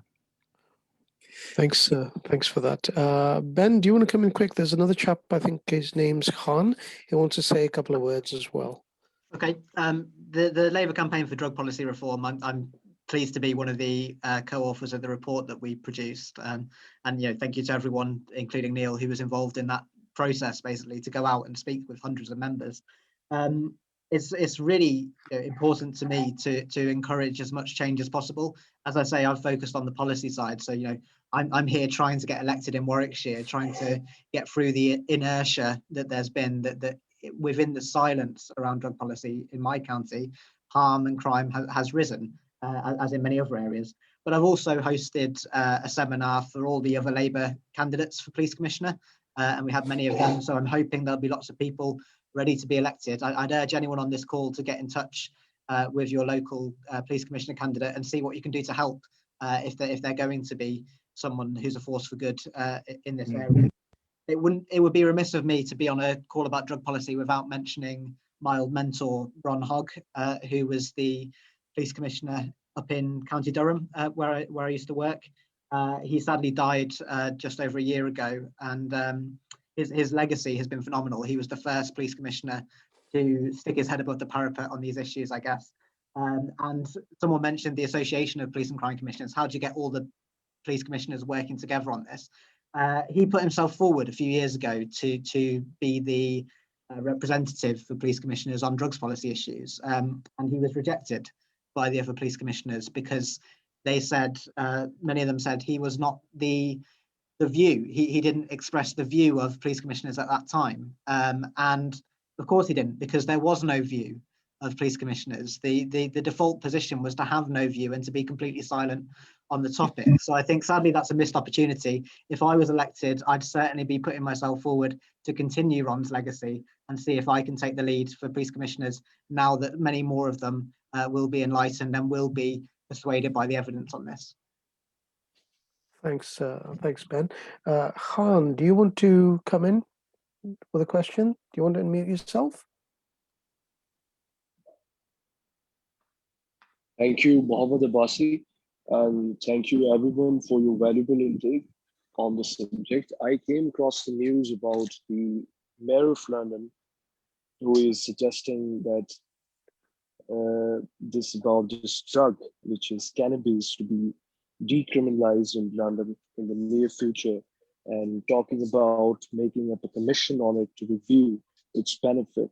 So the police in England has been doing a tremendous work for most of the times and has taken a very much forefront against drug warriors and these drug-related crimes happening in England.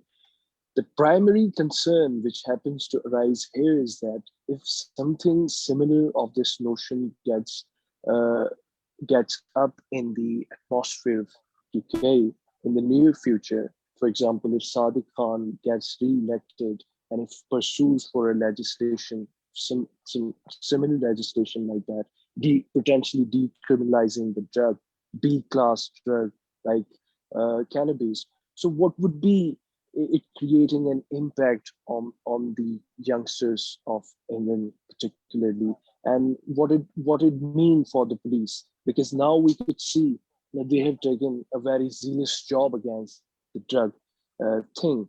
But if it gets decriminalized, what would be about the morale of the policemen who are fighting against the drug dealers and all that? So what's your intake on this?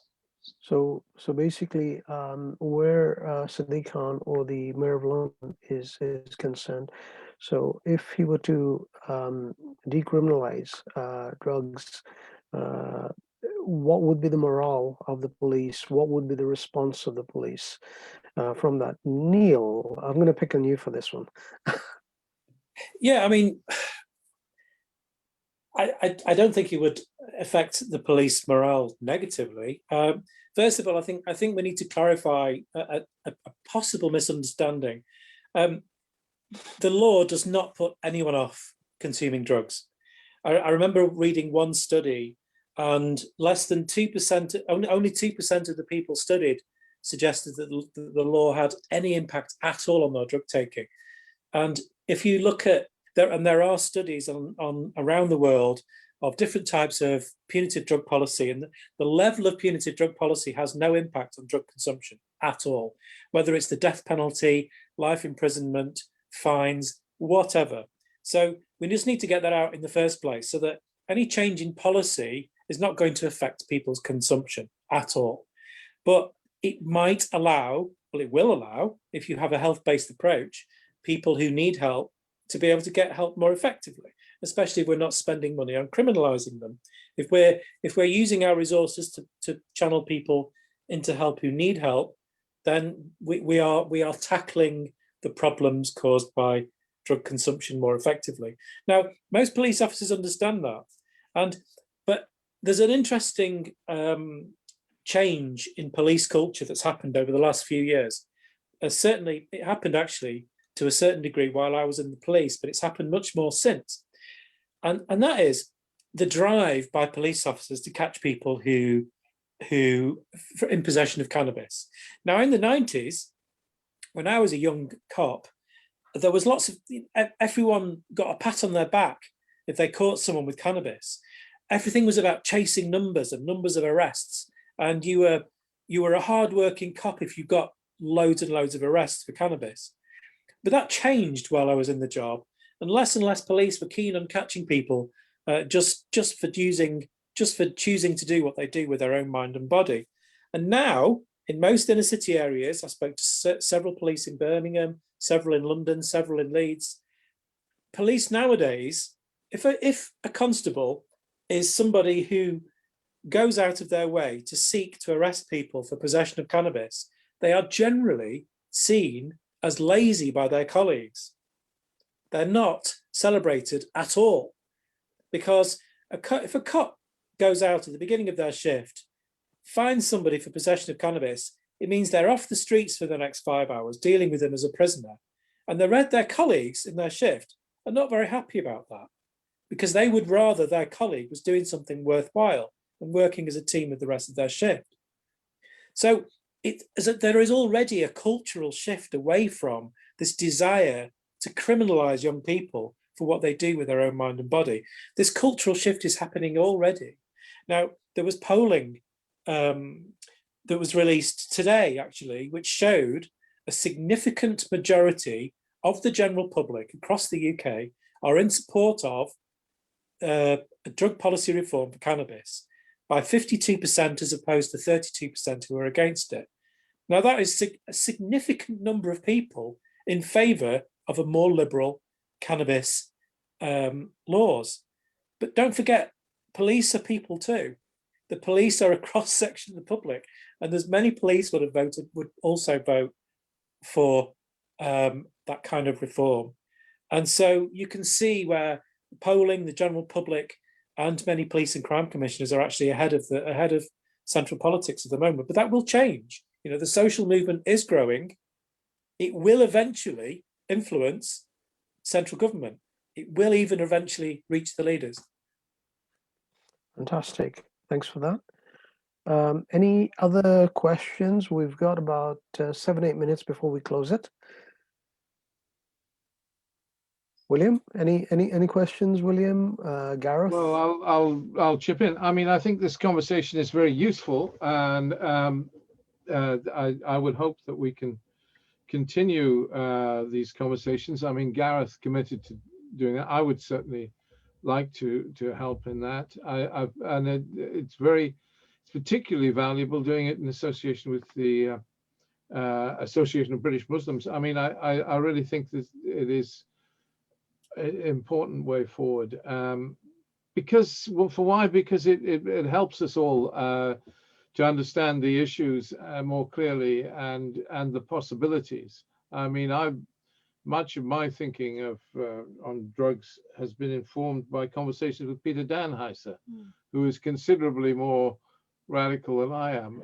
But you know, I mean, these conversations have helped, and we're going to be having a discussion on, oddly enough, at the foundation, we're going to have a discussion on Albania, where I mean, many of the county lines are pre-lockdown were being run by Albanian boys who were asylum seekers, theoretically, but had been sent over from Albania specifically for that purpose. And yet, you know, so all of the issues are related. The asylum issue, the drugs issue, they all overlap one with the other, and it is good to carry on these conversations, and are vital, I think, if we can do so, because they matter greatly. So I'm very grateful to you, Mohammed, for prompting this discussion, because this was very much at your behest that we're having this discussion. And I hope these discussions of this kind will continue. No, absolutely. I mean, Neil, Ben, Gareth, you know, it's always good to hear your viewpoints on different things, but especially on this, on policing and drugs reform. Shall we? Let's see if there's any other questions in the next minute or so. If not, then we'll close this session down. We will have a recording, and we'll send you the link for the recording as well. And let's continue these conversations. Ben, any last? I was going to say last rites for some reason. Last questions. Oh dear. Yeah, and then Gareth after yourself. It's been very refreshing. I'm about to shatter the refreshment, but it's been very refreshing not to talk about the pandemic during an event for once. But I am going to shatter that, because that's my closing thought, I suppose, is that we've been through such a difficult time over the last year or so, and there must be lessons for drug policy and the way that we work in that have come from this. The ones that stand out to me are the everybody in policy around homelessness has clearly been something that's shown that could be done, and I think should be done and must be done in future to break that cycle between homelessness and addiction that we see so often. And then the other side is that in these lockdowns, there's never been a better opportunity for policing to show what it can do in terms of breaking up organised crime groups, the serious organised criminals that I mentioned right at the start, and watching those groups bounce back as they already have proven to do is going to be really interesting. And if that doesn't set about asking questions of the Home Office and of their approach and whether or not they'll ever have an opportunity like this to prove the value of enforcement, I think is something that should be looked at going forward as well. Thank you. Gareth, any? Oh, do you want to unmute yourself, Gareth? Unmute. Thanks. Yeah, I'm just going to refer back to Khan's very important points in the response made by Neil, which actually sort of brings it all into perspective, I think, in that, you know, and I'm going to sort of, my closing point is that police and crime commissioners are a different kind of politician. They should be relatively free and from the constraints of party politics, and that's why they are more able to be part of these social movements that you referred to, Neil, which are going to bring about change. And that's the way I would like to see it. You know, if I'm going to promise anything to the electorate in Devon and Cornwall, it is that I'm going to represent their needs across all the different communities we have in Devon and Cornwall, and indeed the Isles of Scilly, and do the best to represent that, irrespective of party politics, but to get to grips with the problems that are holding back, you know, the challenges of policing and crime prevention. We are part of that social movement, and I want to be part of it. Thank you. Fantastic. Neil? Yeah, I'd just like to mention something which unusually hasn't been mentioned.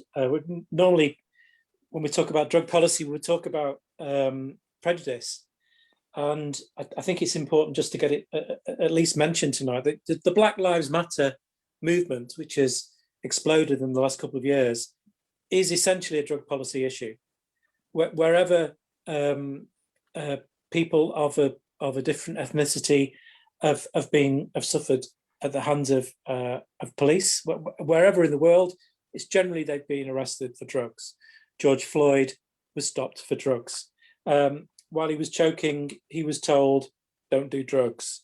And in the UK, if you are black or brown, you are 10 times more likely to be stopped searched for drugs than a white person.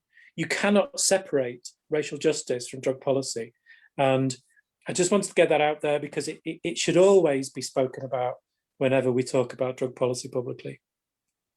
Fantastic. That's a very, very good point, Neil. And as well as that, as it was mentioned earlier in the conversation, there's an awful lot of very powerful people in smart suits who are regular drug users. And it's not even the picture that people have it's not the image that people have in their minds. It's not the image that people have in the press. It's almost always some ethnic minority person or someone from a working class white background.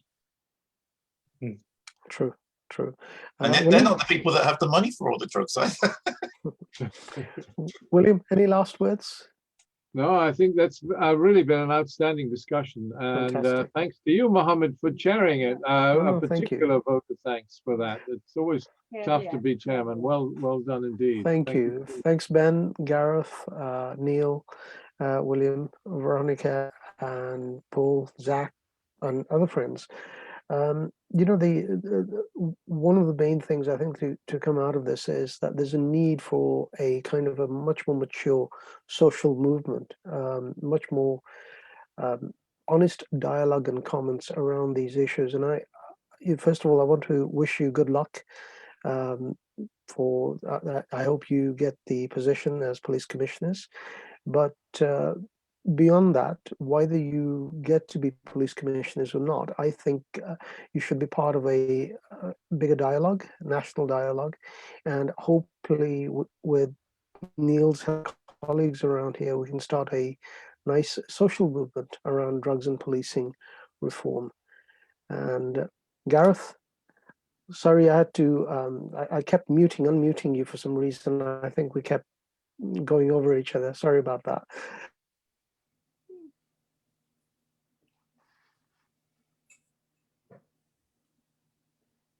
He's frozen. You're muted, Gareth. You have to unmute yourself, I guess. And It's still muted.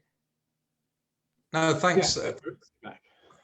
I'm delighted with the invitation, Mohammed, to take part into however I can in that dialogue going forward, come what may, irrespective of my success or otherwise in the election. But yeah, thanks for that, and I will be in touch, and I'll be in touch with you soon after this event.